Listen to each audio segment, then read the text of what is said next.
একসময় নিজেকে চালা বলে দাবি করে ঘুরে বেড়াতেন। দ্বিতীয়বার বললেন পাহারাদার, এখন আবার বলছেন সিঁদুর বেচবেন। সিঁদুর এভাবে বেচা যায় না। সিঁদুরটা মা বোনেদের আত্মসম্মান, ইজ্জত।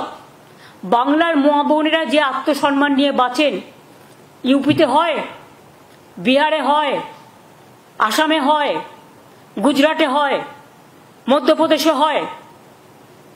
লজ্জা করে না বলতে? না, মহিলাদের অপমান করছে, কারণ উনি তো সিঁদুর মুছতে ভালোবাসেন।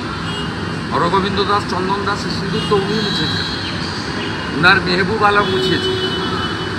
স্বাভাবিকভাবে বলবেন মোদিজির সঙ্গে উনাকে লড়তে হবে না, ওটা আমি লড়ে হারিয়ে দিয়েছি, আবার 26-এ হারাবো। মোদিজির সঙ্গে কি লড়বেন? মোদিজি একটা গঙ্গা, মহাসমুদ্র, আর উনি কালীঘাটের নালা। উনি কার সঙ্গে কার তুলনা করছেন?